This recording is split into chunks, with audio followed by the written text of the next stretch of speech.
कि जो बैक्टीरिया हैं तो वो किस किस तरीके से हमने आपको बताए। मोनेरा सिंपल सिंगल होते हैं, एक आर्की बैक्टीरिया, दूसरा यू बैक्टीरिया और तीसरा माइकोप्लाज्मा आपकी बुक में दिया है। माइकोप्लाज्मा, माइकोलॉजी से क्या मतलब होता है, जो फंगस के लिए होती है, तो माइकोलॉजी से माइकोप्लाज्मा बना हुआ है। माइकोप्लाज्मा में दे लैक सेल वॉल और बहुत टाइनी होते हैं, तो लैक सेल वॉल, और इनका साइज़ जो है 0.1 माइक्रोमीटर होता है, जो कि 1 माइक्रोमीटर से भी नीचे है। सो इस तरीके से बहुत प्रिमिटिव होते हैं। They can survive without oxygen भी होते हैं, और ये भी पैथोजेंस हैं। सो पैथोजेंस हैं। तो ये अगर हम फ्लो चार्ट देखें मोनेरन्स का, तो आर्की बैक्टीरिया जो प्रिमिटिव हैं हार्श कंडीशन में रह सकते हैं, और यू बैक्टीरिया, तो यू बैक्टीरिया भी हमने देख लिया कि इसमें जो आर्की बैक्टीरिया, इसमें मीथेनोजेंस आ जाएंगे जो मार्शी लैंड में रहते हैं, या फिर ऐसे भी आ जाएंगे थर्मो एसिडोफाइल्स आ जाएंगे, और कौन कौन से आ जाएंगे, हेलोफाइल्स आ जाएंगे, वो सब इसी में आएंगे आर्की बैक्टीरिया में। ठीक है, मीथेनोजेंस आ जाएंगे, thermoacidophiles. So this is like हमारे में सेल डिवीज़न दिया गया है। Now we will further move, we have further move to next kingdom. ये तो पहला किंगडम है मोनेरा। सेकंड किंगडम अगर हम देखें तो सेकंड किंगडम में ये बात हमने देख ली थी कि kingdom Monera, kingdom Protista, Protista का मतलब है very first organism which resembles today's organism, चाहे वो प्लांट हो चाहे फंगी हो, तो Protista it means very first. अगर इसका ग्रीक ओरिजिन देखेंगे तो Protista means very first. So these are containing single celled well defined eukaryotic, तो न्यूक्लियस। तो इस तरीके से ये होते हैं। इनके भी कई टाइप्स दिए गए हैं, तो इनके 5 टाइप्स दिए गए हैं। कौन कौन से 5 टाइप्स हैं? That is chrysophytes. So what does it means by chrysophytes? Chrysophytes का मतलब होता है ये सुनहरे रंग के होते हैं। क्रिस्टोफाइट्स, क्रिस्टो का मतलब है गोल्ड, तो गोल्ड तरीके के अगर मिल जाए किंगडम प्रोटिस्टा में, ये बीच वाला सबसे देखो, ये गोल्डन दिख रहा है। क्रिस्टो का मतलब गोल्ड और फाइट का मतलब प्लांट, तो ये प्लांट के प्रिमिटिव से मिलते जुलते हैं। फाइटा जहाँ पे आ गया वहाँ प्लांट होता है। तो जैसे आप ये कहेंगे ब्रायोफाइटा, जिसमें जिसमें फाइटा लग जाता है ना, तो उसको सब में प्लांट बोला जाता है। तो ये टेरिडोफाइटा, ये सारे प्लांट में आते हैं। थैलोफाइटा, तो ये क्रिस्टोफाइट है जो सुनहरे रंग का हो और ट्रांसपेरेंट हो, सेमी ट्रांसपेरेंट, ये क्रिस्टोफाइट, ये क्रिस्टोफाइट। तो ये प्रोटिस्टा के अलग अलग टाइप हैं, किंगडम प्रोटिस्टा। तो पहला इसका प्रकार है क्रिस्टोफाइट्स, यानी गोल्डन कलर्ड प्लांट है, गोल्डन कलर्ड है। तो गोल्ड और प्लस प्लांट, क्रिस्टोफाइट्स गोल्डन कलर के होंगे। वाटर में ये कहाँ पाए जाते हैं गोल्डन कलर के प्लांट्स?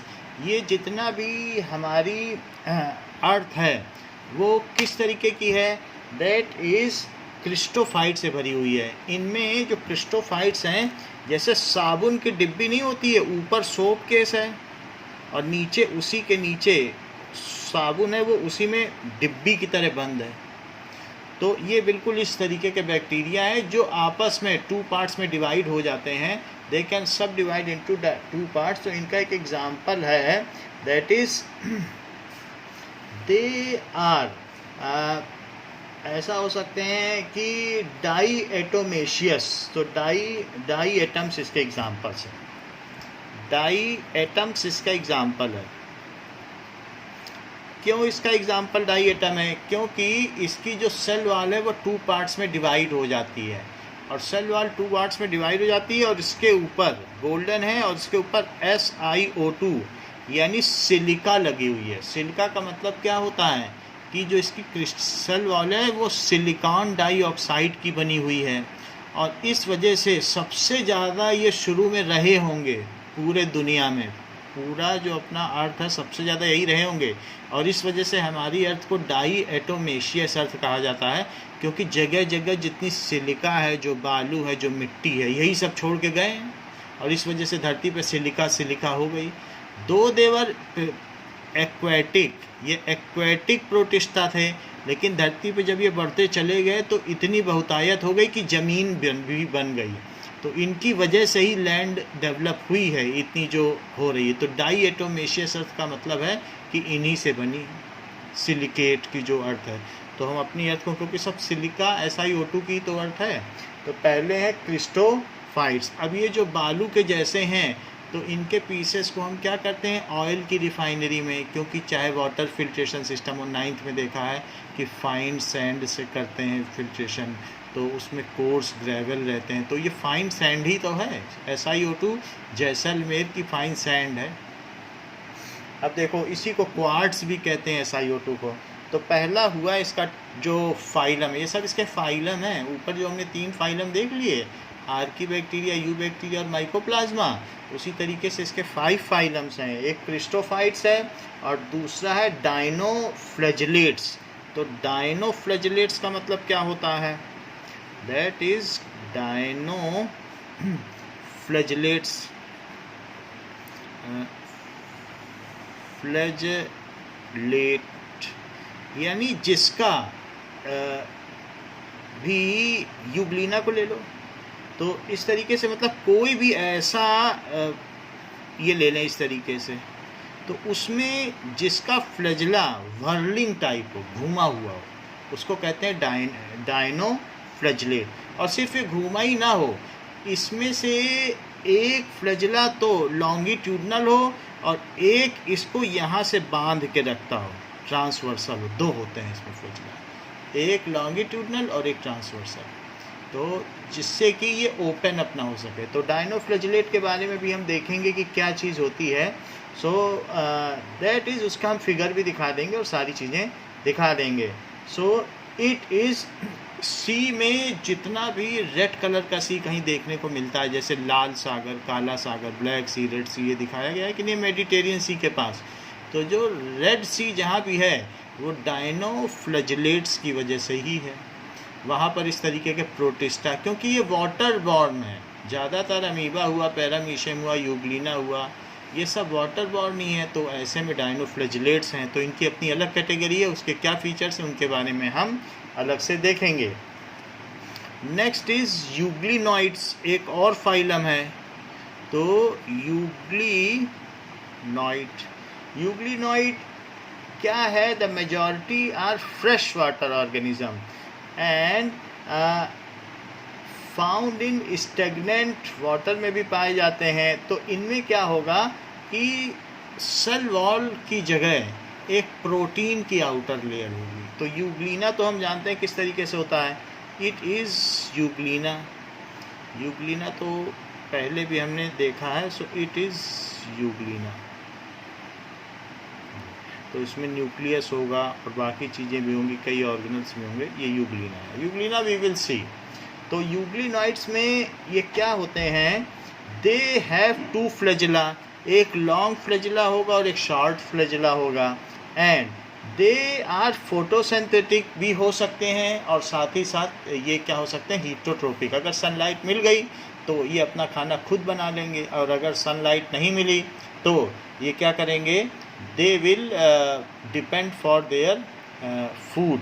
तो ऐसे केस में ये दूसरे से लेंगे तो दे विल ऑब्लिगेट पैरासाइट, यानी जिससे लेंगे उसको थोड़ा थोड़ा नष्ट करते जाएंगे, ऐसे कहेंगे ऑब्लिगेशन। तो उससे लेते जाएंगे, डिके करते जाएंगे, पूरी तरीके से नहीं मारेंगे। तो इस तरीके से ऐसे भी प्रोटिस्टा होते हैं जो पैरासाइटिक लाइफ स्टाइल पे जीते हैं। अच्छा, स्लाइम माउल्ड्स है जो चौथा तरीका। स्लाइम का क्या मतलब होता है, और माउल्ड्स, दैट इज स्लाइम माउल्ड, जिसको कि एक किसी भी शेप में ढाला जा सके वो माउल्ड होता है, can be shaped. And slime का मतलब है प्लाज्मा। तो इनमें जो है नेकेड मास ऑफ प्रोटोप्लाज्मा, जो चिपचिपा हो। कभी स्लाइम से खेला है आपने, हाथ में चिपक जाता है, तो ऐसा ये क्या होता है कि जैसे कोई ट्विग है, सड़ी हुई टहनी पेड़ की, तो उसमें ये इकट्ठा हो जाएंगे, उसके चारों तरफ चिपचिपा पदार्थ, और उसको डिके कर देंगे। तो स्लाइम माउल्ड्स का मतलब होता है, स्लाइम का मतलब plasma, which can be shaped into any size, however it is naked plasma.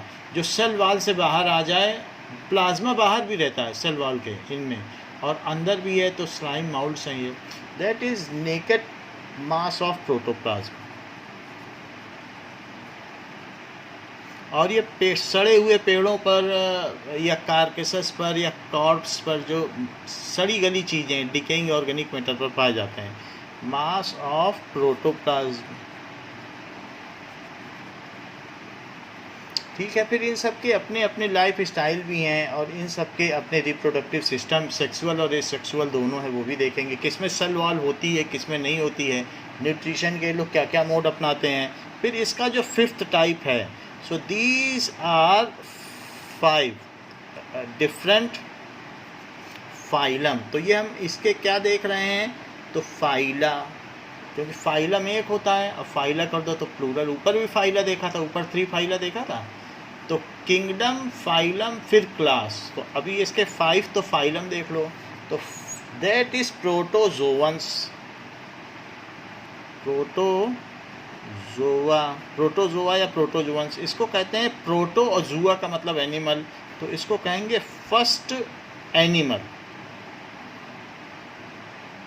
दोनों में अंतर है, इसको कहेंगे वेरी फर्स्ट ऑर्गेनिज्म, तो इसलिए इसको प्रोटिस्टा कहा। मोनेरा को ये माना नहीं जाता, वो बहुत ही प्रिमिटिव है, लेकिन इन्हें आप वेरी फर्स्ट ऑर्गेनिज्म मान सकते हो, इसी से प्रोटिस्टा कहा। जबकि प्रोटोजुआ, प्रोटो प्लस जुआ यानी एनिमल, तो वेरी फर्स्ट एनिमल्स हैं।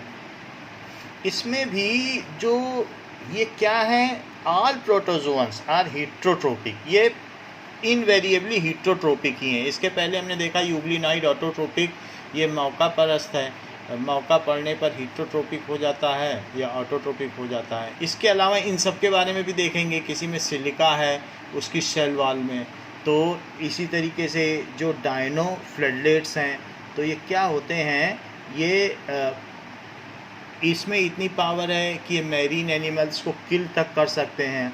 वेरी रैपिड मल्टीप्लिकेशन होता है, तो इनमें 2 फ्लैजिला हैं, एक इसको लपेट कर रखता है लॉन्गिट्यूडनल, एक ट्रांसवर्सल, एक ये लॉन्गिट्यूडनली है और ये ट्रांसवर्सल है। ये सारी चीज़ें इनमें होती है, और सेल वॉल इनकी सेलुलोज की बनी हुई होती है, जबकि इनके सेल वॉल में SiO2 भी पाया जाता है। So that we will see in detail. फिर भी जो प्रोटोजोआ है वो इनवेरिएबली हेट्रोट्रोपिक है, और इसकी कई क्लास हैं। अभी तक हमने फाइलम देखा, तो 5 फाइलम थे, तो KP कॉफ GS याद रखो, KP कॉफ और GS। तो किंगडम,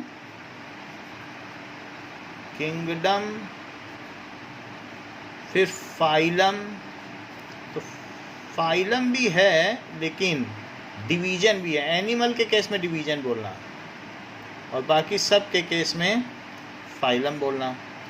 और फिर क्लास, दिस इज क्लास, फिर ऑर्डर, फिर फैमिली।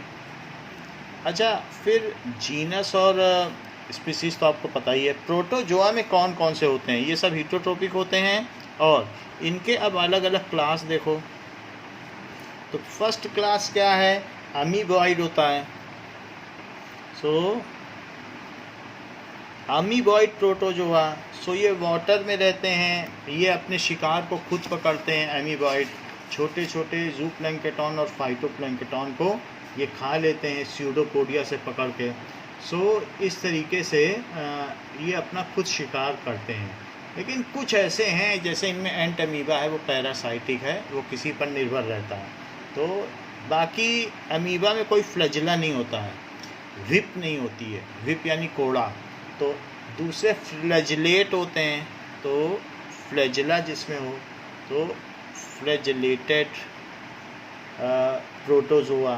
सो इसमें ट्राइपोनोसोमा कहा जाता है, जिससे स्लीपिंग सिकनेस आती है। तो दैट इज़ लीशमेनिया, जो कि हम लोगों ने 9th में पढ़ा था। तो दैट इज़ ट्राइपोनोसोमा।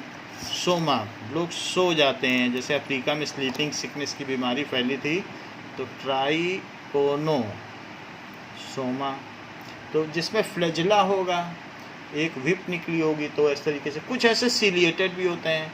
तो पैरामीशियम सिलिएटेड है। तो सिलिएटेड है जो अपना भोजन क्या करता है, पैरामीशियम वो अपने सीलिया से हो करके, शू लाइक स्ट्रक्चर होता है, और सीलिया से अपना खाना अपने गलट का मतलब क्या होता है, अपने मुंह तक पहुंचाता है। तो बुक और ये शू की तरीके से स्ट्रक्चर इसका होता है, ऐसे इस तरीके से, और इनमें सीलिया होता है।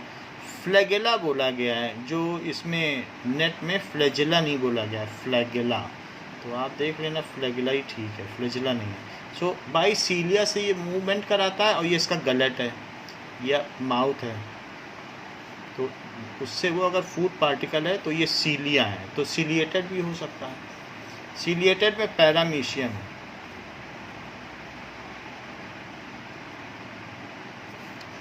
कभी कुछ लोग मॉइशियम भी लिखते हैं, कुछ मीशियम भी लिखते हैं, तो अलग अलग नाम भी चेंज हो गया है। अब देखो, इसमें अमीबा और एंट अमीबा है। सो अमीबा तो खुद खाना अपना शिकार पकड़ता है, प्रे को, ये प्रीडेटर है। लेकिन एक एंट अमीबा है जो कि पैरासाइट है, उसको हम डिटेल में देखेंगे। एंट अमीबा जो कि पैरासाइट है। अब देखो, सिलिएटेड हो गए, इसके अलावा स्पोरोजोअन्स भी हो गए, एक और भी इसका टाइप है। तो ये इनकी डिफरेंट क्लास हो गई, के पी कॉफ। तो दैट इज स्पोरोजोअन्स। ओके, सो स्पोरोजोअन्स में क्या होगा, इन्फेक्शियस स्पोर लाइक स्ट्रक्चर होगा, और उसमें से बहुत सारे स्पोर फैलेंगे और चारों तरफ फैल जाएंगे और बीमारी फैलाएंगे। तो प्लाज्मोडियम का इस तरीके का लाइफ साइकिल होता है, जो कि मलेरिया फैलाता है। तो स्पोर बस्ट होगा और उसमें से बहुत सारे स्पोर निकलेंगे। तो इसमें स्पोर लाइक स्ट्रक्चर होगा, इसके भी स्ट्रक्चर को हम देखेंगे। सो दिस इज प्लाज्मोडियम। तो आपने देख लिया कि प्रोटिस्टा का किस किस तरीके का है, बोलो समझ में आ गई कि 4 होते हैं। तो कौन कौन से 4 हमने बताया आपको, एक क्रिस्टोफाइट बताया, तो दूसरा क्या बताया, डायनोफ्लैजिलेट, तीसरा क्या बताया, यूग्लिनॉइड, चौथा स्लाइम मोल्ड, हाँ, और पांचवा है प्रोटोजोआ। प्रोटोजोआ इसकी मेन कैटेगरी है, जो एनिमल से मिलती जुलती है, बाकी एनिमल से नहीं मिलती जुलती है। ठीक है, तो ये यूग्लिनॉइड, ये सब तो ये बाकी प्लांट से मिलती जुलती कुछ कैटेगरीज हैं, तो वो हम देख लेंगे कि किससे किससे क्या मिलती है। बाकी हमारे पास जो प्रोटोजोआ हैं, उनकी 4 कैटेगरी बताओ। सिलिएटेड, एमेबॉइड, फ्लैजिलेटेड और स्पोरोजोआ। हाँ, बिल्कुल सही बताया। तो इस तरीके से ये इसकी सेकंड कैटेगरी है। नाउ इतनी बात तो हमें पता चल गई, ठीक है। अभी हम प्रोटिस्टा पर वापस में आएंगे, लेकिन एक और भी हमारी कैटेगरी है जो फंगी की है। तो तीसरा क्या है, फंगी। फंगी का मतलब क्या होता है, that is it is having, इसको माइकोस कहते हैं, ठीक है। So these are having chitinous cell wall. इनकी जो सेल वॉल होती है वो सेलुलोज की नहीं है, काइटिनस होती है, और इनवेरिएबली ये हीट्रोट्रोपिक होते हैं, और हीट्रोट्रोपिक में या तो सैप्रोफाइटिक होते हैं या सिम्बियोटिक होते हैं। जैसे आपने देखा ना, फंगी का एल्गे के साथ सिम्बियोटिक रिलेशनशिप है लाइकेन में, समझ में आई बात। तो यह सड़ी गली चीज़ों पर रहते हैं। तो फंगी किंगडम सिस्टम में ये खाना नहीं बनाते हैं। अच्छा, इनके भी कुछ टाइप्स हैं, तो उनके क्या क्या टाइप्स हैं। पहला है फाइकोमाइसिटीज।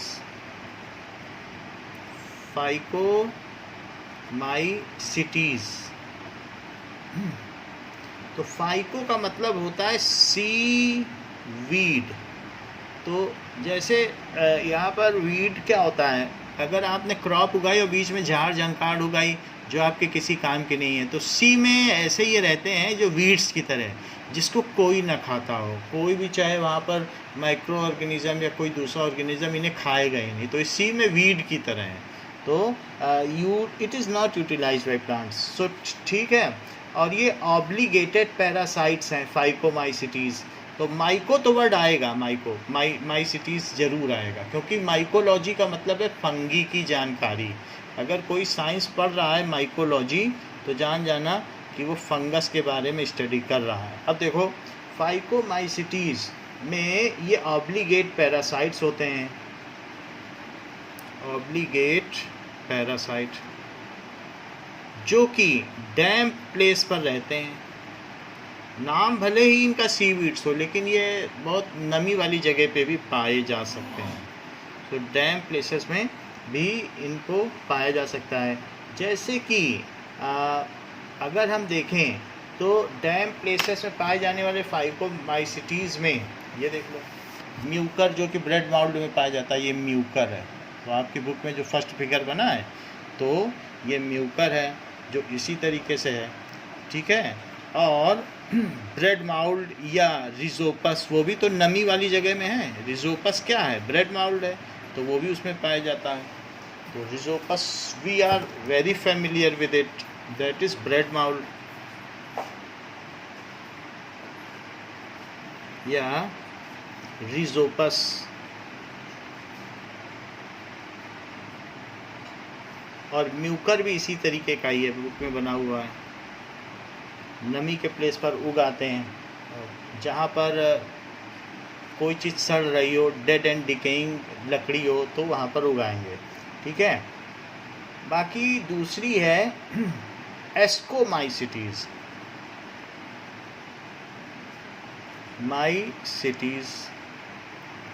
एस्कोमाइसिटीज़ का क्या मतलब है? ये जैसे कि हमारे पास ये इस तरीके से ये एक फंगी है। तो फंगी में now this is the portion, central portion है जिसमें से ये निकला हुआ है। और फिर ज़मीन में क्या होगा? इनमें हाइफे या माइसीलियम होंगे। तो इस तरीके से ये हाइफे हैं और वो मल्टी न्यूक्लिएटेड हैं। और साथ में यहाँ पर क्या होगा? It is ascus. ये एक तरीके से लैमेला है। लैमेला आपने देखा है ना मशरूम कि कैसे पतली पतली लेयर होती है, यहाँ पे देखा है कि नहीं? फंगी को ऐसे होता है कि नहीं?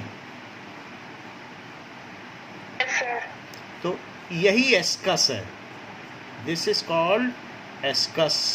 तो इसी एस्कस में से ही इसमें से एक हैप्लॉइड यानी एन क्रोमोसोम वाला एक जो हैप्लॉइड सेल है या गेमीट, ये निकलता है और बाद में किसी दूसरे प्लाज्मोडियम से वो जुड़ जाता है और फिर उसके बाद वो जाइगोट बना लेता है। तो इस तरीके से जब एस्कस से कभी भी कोई स्पोर निकले तो कह देना ये एस्कोस्पोरिक हैं, और इसलिए इसका नाम पड़ गया एस्कोमाइसिटीज़, क्योंकि spores are generated from ascus. Spores किससे जनरेट होते हैं? आर जनरेटेड फ्रॉम एस्कस, तो उसको एस्कोस्पोर्स कहते हैं सब, ठीक है। एस्कस तो ऐसा भी हो सकता है। तो एस्कोमाइसिटीज़ है। अब देखो तीसरी चीज़ क्या बताई गई? बेसिडोमाइसिटीज़।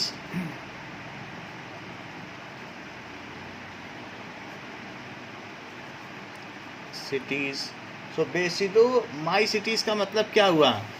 ये बेसिडस हैं, जो इनके हाइफे हैं, इनका जो नेटवर्क है, नेटवर्क इज कॉल्ड माइसीलियम। और इन्हीं को चूंकि ये बेस में पाए जाते हैं तो इनको बेसिडस भी कहते हैं। और अगर इनसे स्पोर्स का जन्म हो अलग अलग तो उसको क्या कहेंगे? बेसिडोमाइसिटीज़। ऑन द बेसिस ऑफ कि कहाँ से इनका स्पोर निकल रहा है, इनके नाम पर इनका नाम दिया गया है। तो बेसिडोमाइसिटीज़ इसमें आ गया। जबकि हम देख रहे हैं कि एस्कोमाइसिटीज़ में एस्परजिलस आता है। ये सारे नाम आपको 9th की बुक में मिल जाएंगे।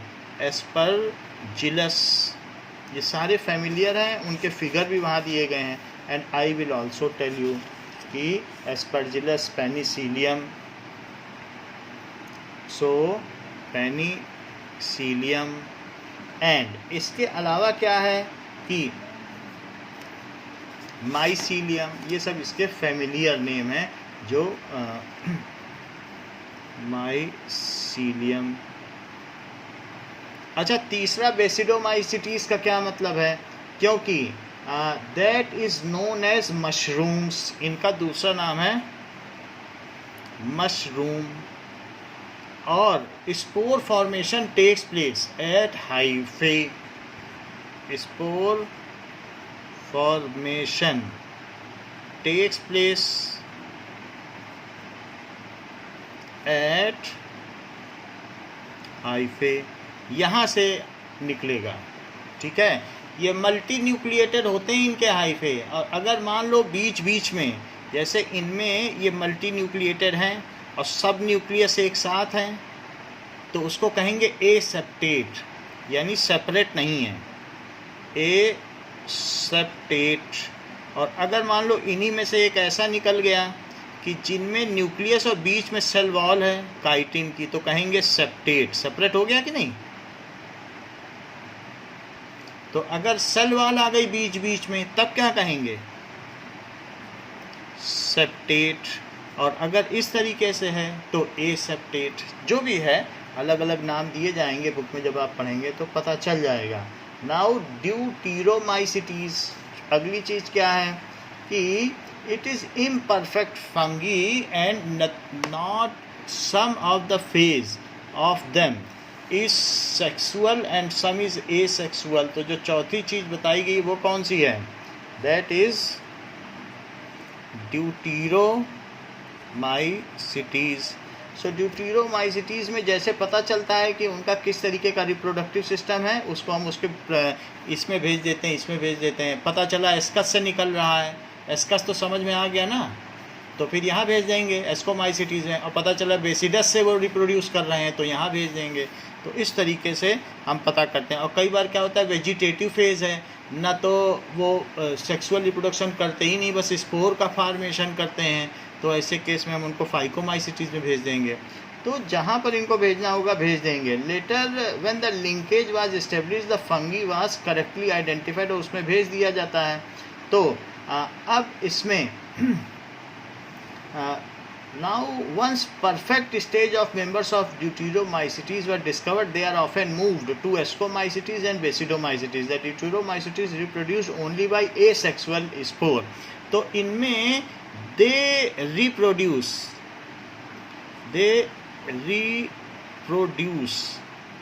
by conidia. कोनिडिया का मतलब क्या होता है? कोनिडिया का मतलब है डस्ट। किसकी dust? Dust of spore. Spores होते हैं कि नहीं, हवा में बस्ट हो जाता है। जैसे ब्रेड माउल्ड में नहीं होता है कि बस्ट हो जाता है, जो छोटे छोटे उसमें से स्पोर निकलते हैं, वो एक डस्ट टाइप होते हैं कि नहीं, जैसे हवा में डस्ट सस्पेंडेड है। तो कोनिडिया का मतलब क्या हुआ बताइए? कोनिडिया का मतलब डस्ट होता है, डस्ट ऑफ स्पोर। तो ये कोनिडियो स्पोर से अपना जनरेशन करते हैं। तो मैंने आपको 4 तरीके से बताया। एक तो जो पहला तरीका है कि वो कौन सा है बताइए, किंगडम का? फाइकोमाइसिटीज़। तो फाइकोमाइसिटीज़ एक्वेटिक हैबिटेट में रहते हैं और ऑब्लिगेट पैरासाइट हैं, तो पानी में रहते हैं। और ज़्यादातर जैसे रिजोपस, ब्रेड माउल्ड समझ में आ गया फाइकोमाइसिटीज़ में, तो उसमें उनका कोई ये सेक्सुअल रिप्रोडक्शन नहीं है, वो वेजिटेटिव फेज़ है। वो जो स्पोर निकल गया वो अपने आप में पूरा है, और जहाँ बैठ गया उसको किसी से जाइगोट नहीं बनाना है, वो जहाँ बैठ गया वहीं पर वो फिर से जर्मिनेट होने लगेगा। तो इसलिए ये एसेक्सुअल रिप्रोडक्शन है। फाइकोमाइसिटीज़ में कैसा रिप्रोडक्शन है? एसेक्सुअल। इसमें एसेक्सुअल है और ये दोनों सेक्सुअल हैं। अभी हम उसका लाइफ स्टाइल बताएंगे तो पता चलेगा। ये सेक्सुअल है। और जो फाइनल वाला है वो भी कोनिडा से बना रहा है, वो भी एसेक्सुअल। इन सबको पता चलना है आपको।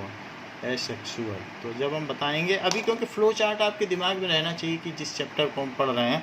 तो पहला हमने बताया फाइकोमाइसिटी, जैसे ब्लड माउल्ट, उसमें स्पोर निकलता है, तो उसमें कैसा है, स्पोरेंजियम है, स्पोरोजेनेसिस होती है, और इस वजह से ठीक है, कोनिडोस्पोर्स भी बोल सकती हो। और स्पेरिंजो जो 23rd पेज में सबसे ऊपर लिखा है, तो वही चीज़ लिखी है उसके बारे में, देखो कोनिडिया है और स्पोरेंजियोस्पोर्स है। तो बस वो सिंपली ऐसे छोड़ दिए जाते हैं हवा में। फाइकोमाइसिटीज़ हो गया। तो दूसरा क्या हो गया, एस्कोमाइसिटीज़, जिसमें एस्कस से हैप्लॉइड क्रोमोसोम निकले। बात समझ में आ गई? एस्कस किसे मैं कह रहा हूँ, लेमेला को। एस्कस किसको कह रहा हूँ, ये क्या चीज़ है यहाँ पे, लेमेला। लेमेला जो कई लेयर्ड का होता है उसे लेमेला कहते हैं। फिर बेसिडोमाइसिटीज़, जिसमें इसके हाइफे से अलग अलग सेल रिलीज हों, वो भी हैप्लॉइड ही होंगे। फिर बाद में जा कर के उनका किसी न किसी से जाइगोट बनेगा, वो सब हम बताएंगे। तो तीसरा बेसिडोमाइसिटीज़, और चौथा क्या है, ड्यूटीरोमाइसिटीज़। बता सकती हो कि फंगस के कौन से 4 टाइप हैं?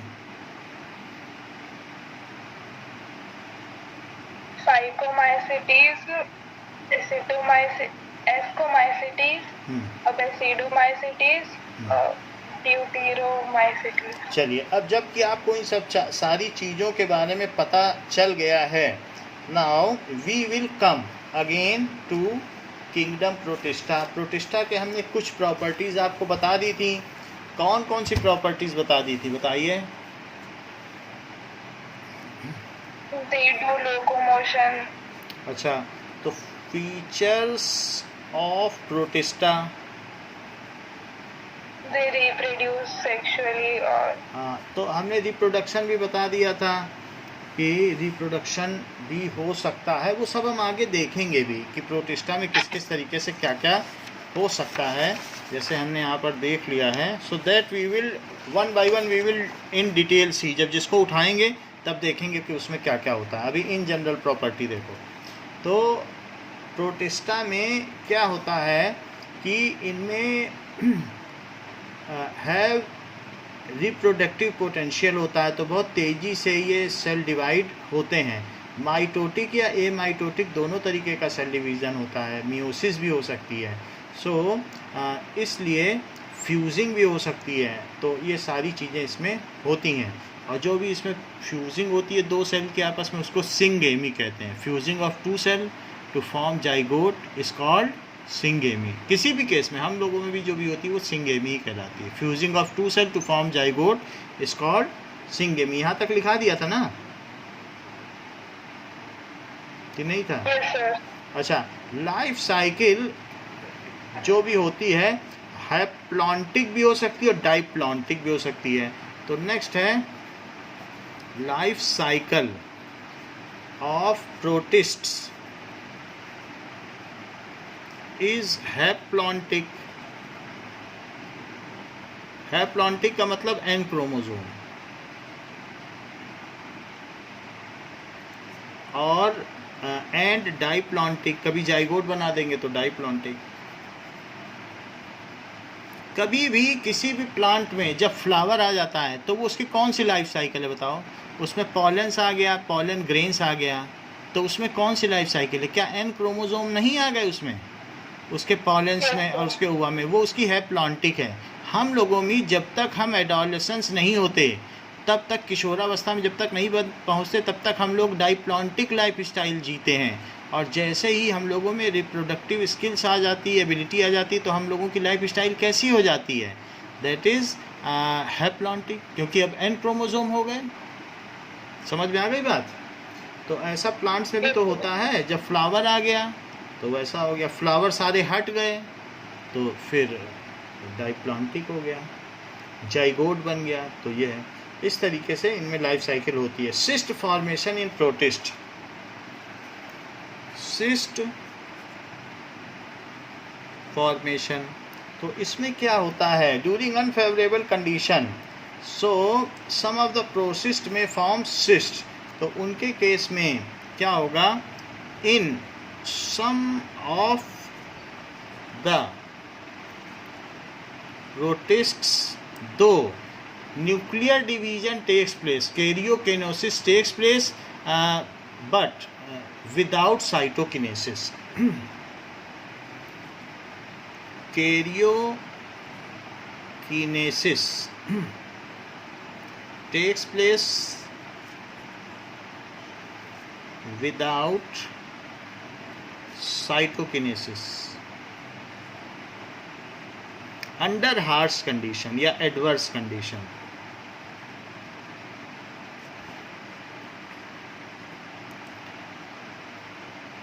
And जो भी होगा, so all karyons are enclosed within the cyst. All karyons जितने भी न्यूक्लियस हैं,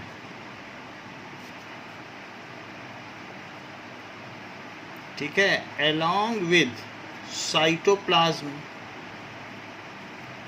साइटोप्लाज्म और कोई सेल ऑर्गेनल नहीं होगा जब तक अलग अलग नहीं हो जाएंगे, तब तक कुछ नहीं बनेगा. Plasm with cytoplasm remain covered with cyst. तो एक वॉल होती है, टफ थिक वॉल, जैसे सिस्ट.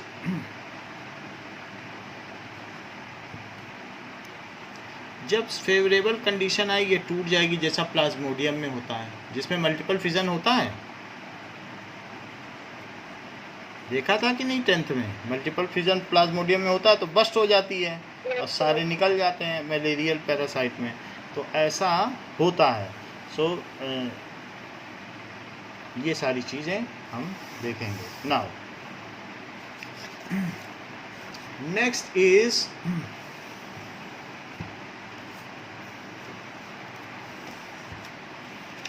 कुछ जो हमारे प्लांट लाइक हैं, क्रिस्टोफाइट्स प्लांट लाइक हैं, यूग्लिनॉइड प्लांट लाइक हैं, ये सारे प्लांट लाइक हैं, और डायनोफ्लैजेलेट प्लांट लाइक हैं. जबकि प्रोटोजोअन कैसे हैं? एनिमल लाइक हैं. सो इसमें क्या होता है कि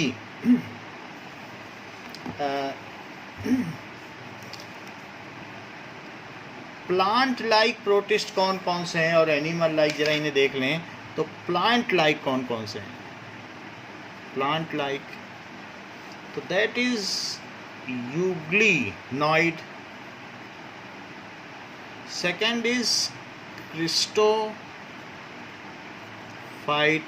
और थर्ड इज डायनोफ्लैजेलेट,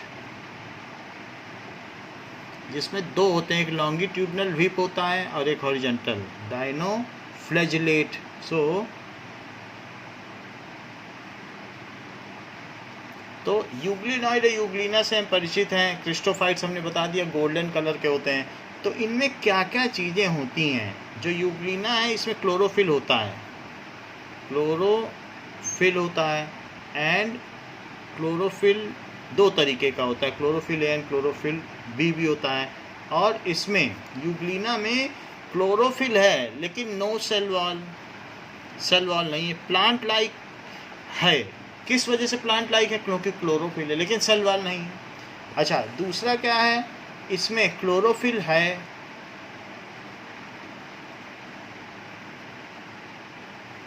और इसके अलावा सेल वॉल सिलिका की, अभी हमने बताया था ना डाई एटोमेशियस अर्थ क्यों कहलाती है, क्योंकि इनकी जो सेल वॉल होती है वो जैसे साबुन की डिब्बी होती है, सोप केस, तो वो दो ढक्कन में टूट जाती है बीच से. तो इसीलिए क्रिस्टोफाइट्स गोल्डन कलर के होते हैं. क्रिस्टो का मतलब गोल्डन और फाइट का मतलब प्लांट. तो ये डाई एटोमेशियस है या डाई एटम्स. तो इसकी सेल वॉल बताओ किसकी होगी? सेल वॉल ऑफ SiO2 बालू की होगी कि नहीं? Yes, sir. अच्छा, जो तीसरा है उसमें क्या होगा? डायनोफ्लैजेलेट. एक फ्लैजला ऐसे होगा और एक फ्लैजला इसको यहाँ से घुमा लेगा, एक लॉन्गिट्यूडनल और एक हॉरिजॉन्टल बांध के रखेगा. सो इसमें भी क्लोरोफिल होगा लेकिन जो इसकी सेल वॉल होगी वो सेलुलोज की होगी. क्लोरोफिल होने की वजह से तो सब प्लांट लाइक हैं. बोलो, बात समझ में आ गई कि नहीं? तो क्लोरोफिल है लेकिन ज़्यादा कौन उससे मिलता जुलता है प्लांट से? बताओ. क्या डायनोफ्लैजेलेट मिलते हैं? क्योंकि इसकी सेल वॉल किसकी है? Of cellulose. सेलुलोज का तो फार्मूला पता है ना। तो दो चीज़ हमने बताई, यूग्लिनॉइड, क्रिस्टोफाइट। तो कभी भी ये लिखना हो तो एक साथ है, दो प्रॉपर्टी बता दी कि क्लोरोफिल इसमें प्रेजेंट होता है। बाकी फूड का स्टोरेज इनमें क्या क्या चीज़ होता है, तो फूड इसमें फैट होगा, फैट होगा, ऑयल होगा, वो सारा ठीक है। तो इतनी बात हो गई। अब जरा हम देखें कि protozoans are animal like, protozoans are animal like. और फिर कुछ इंटरमीडिएट स्टेज है, जैसे हमने इसमें देख लिया स्लाइम माउल्स, वो इंटरमीडिएट स्टेज है। तो 3 प्लांट लाइक, एक एनिमल लाइक और एक इंटरमीडिएट। सो एनिमल लाइक, ये बात हो गई। अब हम देखते हैं कि सबसे पहले क्रिस्टोफाइट्स। तो क्रिस्टोफाइट्स किस तरीके के होते हैं, तो ये हमारा इसमें का फाइलम का पहला मेंबर है, प्रोटिस्टा फाइलम का क्रिस्टोफाइट्स।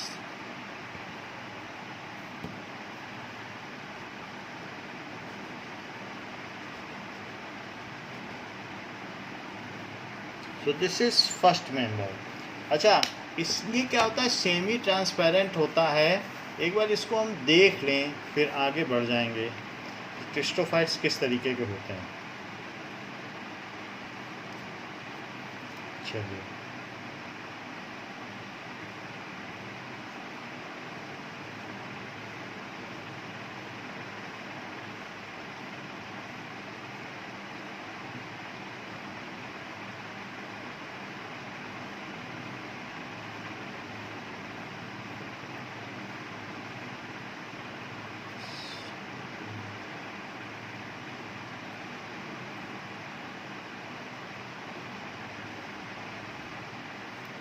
नाउ इस तरीके से क्रिस्टोफाइट्स होते हैं कि कहीं कहीं पर ये वाटर में जो पाए जाते हैं ये गोल्डन कलर के होते हैं।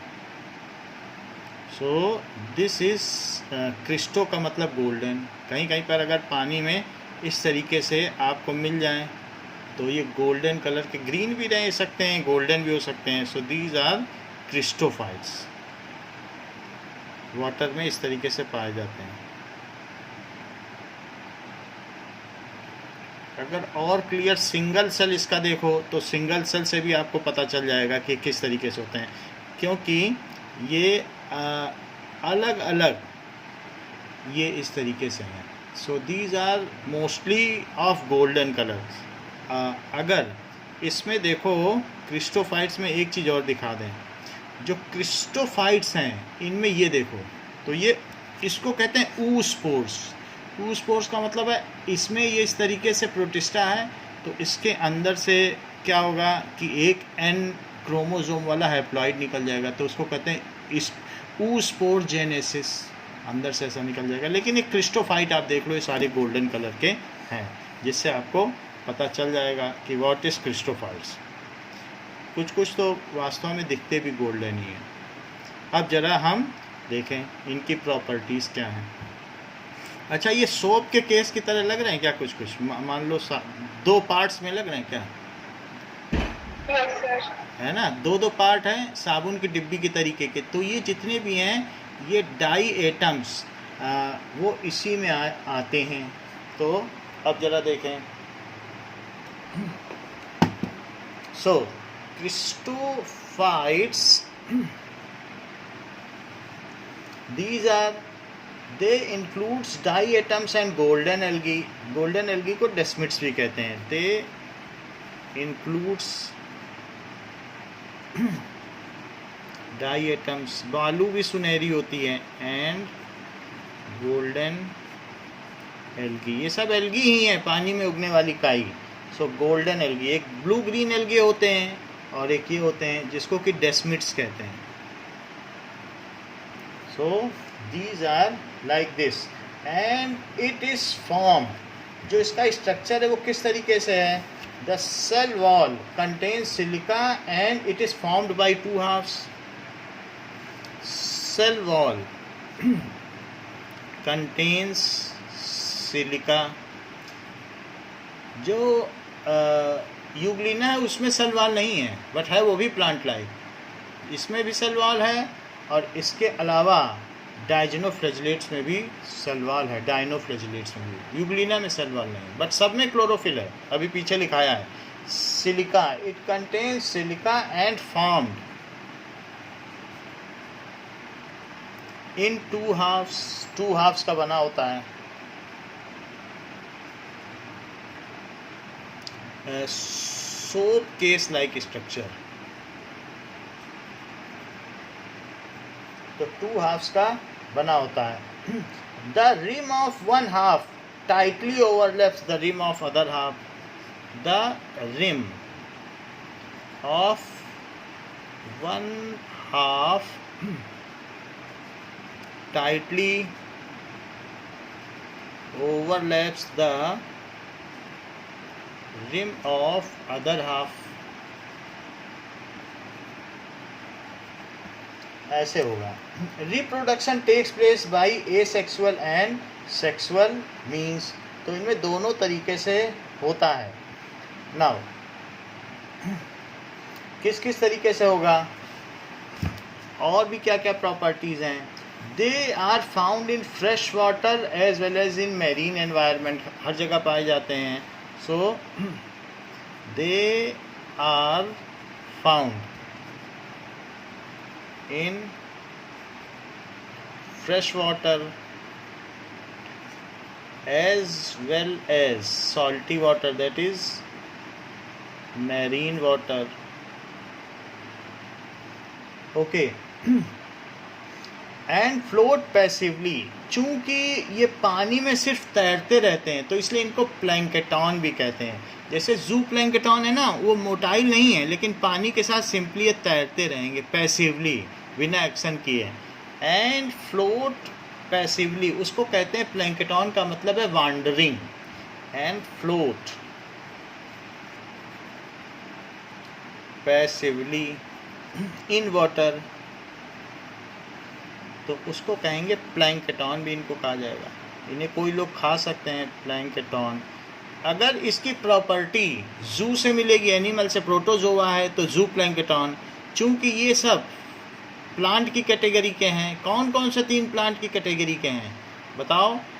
जैसे हमने बताया यूग्लिनॉइड, और कौन सा बताया, डायनोफ्लैजिलेट और क्रिस्टोफाइट्स। तो इनको कहेंगे फाइटोप्लैंकेटॉन। तो ये अलग से लिख लो कि जो क्रिस्टोफाइट और डायनोफ्लैजिलेट तो इसमें छोटे तो हैं ही हैं, 5 माइक्रोन से 100 माइक्रोन तक। एंड यूग्लिना जो कि प्लांट लाइक हैं। ये सब क्या कहलाते हैं? These are called phyto. क्यों फाइटो बोला और क्यों प्लैंकेटॉन बोला? Wander like plants. क्या बोला जाएगा? Wander like plants. Wander word इससे आया है, प्लैंकेटॉन से, ठीक है। और प्लांट फाइटो से आ गया। इसके अलावा जबकि प्रोटोजोअन्स किसे कहते हैं? प्रोटो, उसे मछली खाती हैं। प्रोटोजोअन्स आर कॉल्ड जू प्लैंकेटॉन। ये इसका हिस्सा नहीं है, बस बीच में आ गया तो मैंने बता दिया। So passively float in water. So ये पैसिवली पानी में तैरते रहते हैं। The walls are embedded with silica and indestructible. So wall तोड़ी नहीं जा सकती है, ये डिकम्पोज नहीं होती है। So wall is made of SiO2 which is indestructible।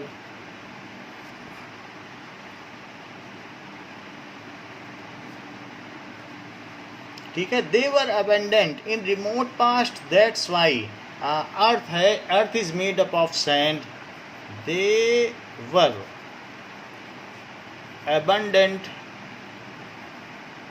which were abundant, they were abundant, that is diatoms, they का मतलब यहाँ पर है diatoms, were abundant in remote past, so earth is called diatomaceous earth, क्योंकि हमारी धरती तो silica से ही बनी है, SiO2 से। It is called diatomaceous earth।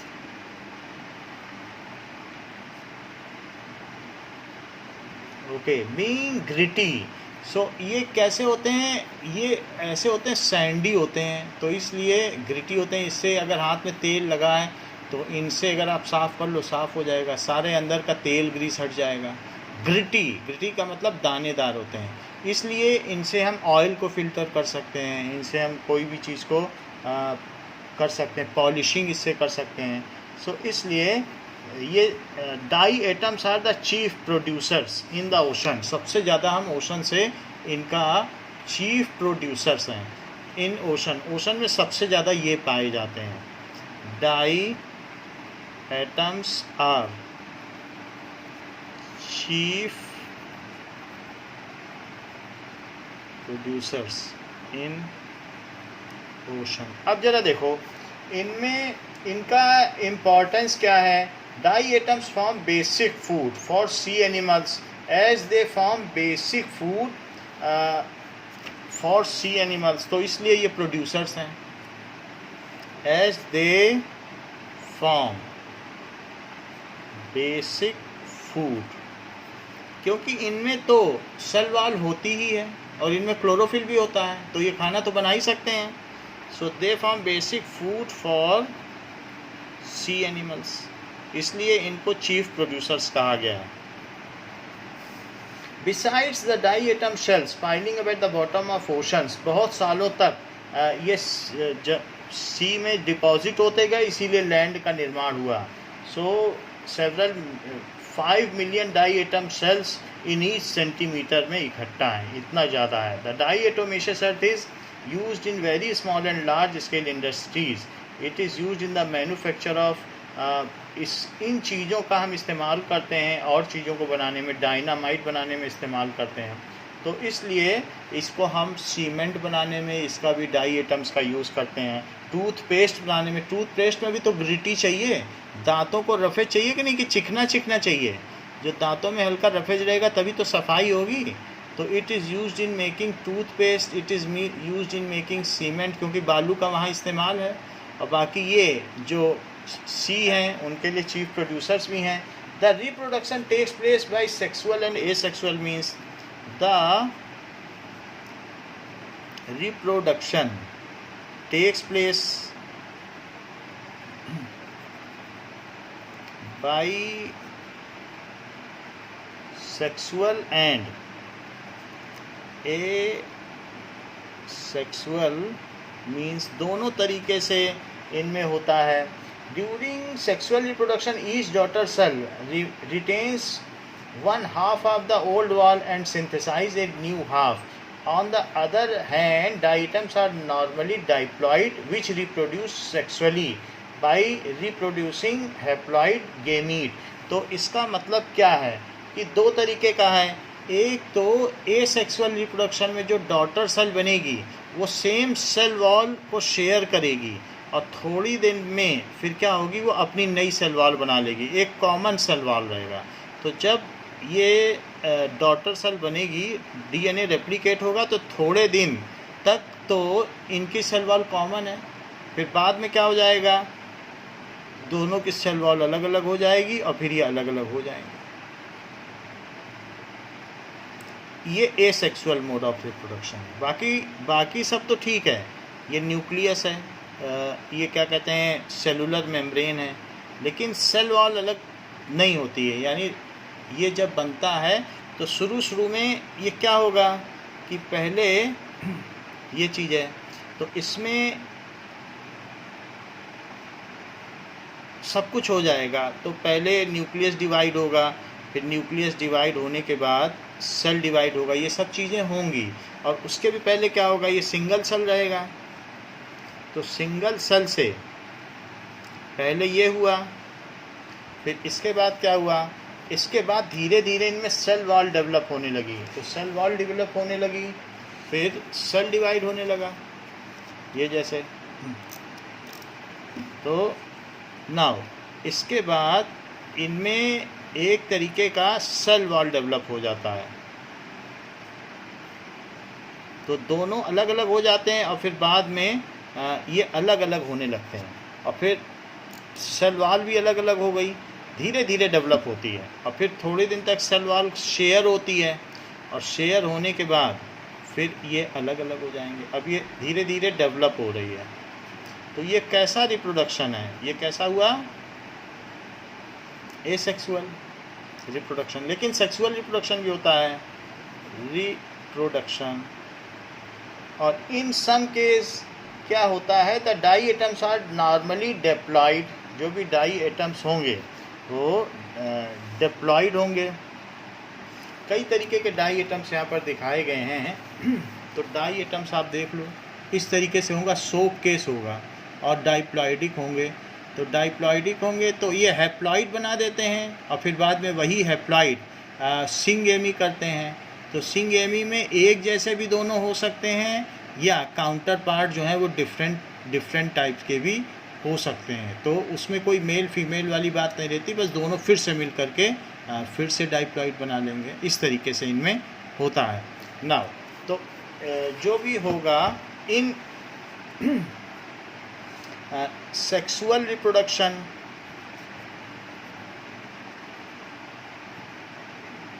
डाइप्लॉयडिक, जो भी डाइप्लॉयडिक डाई एटम्स हैं, ठीक है। सो डाइप्लॉयडिक डाई एटम्स क्या करते हैं, मेक हैप्लॉइड सेल, यानी एन क्रोमोसोम।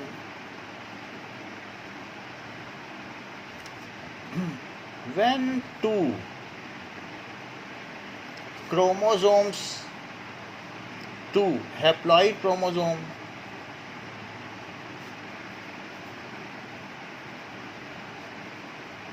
after syngamy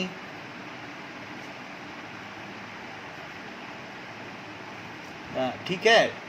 तो सिंगेमी में क्या होगा, fusing of plasma then fusing of nucleus, ऐसा होगा।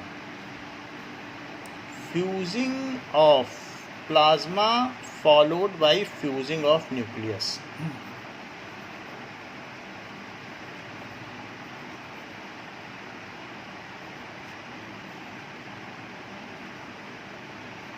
Form diploid cell,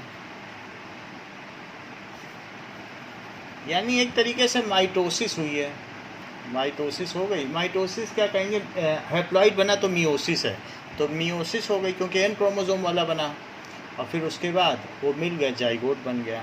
from diploid cell that is zygote, zygote ही सेल हो गया। फिर इसी तरीके से उनमें माइटोसिस 1 और माइटोसिस 2 होगी, और आगे का काम होता रहेगा। तो हम लोगों ने इसमें क्रिस्टोफाइट्स के बारे में पढ़ लिया है, बाकी आगे के बारे में हम आगे देखेंगे। तो इस क्लास के लिए इतना ही। Next we will see in next class.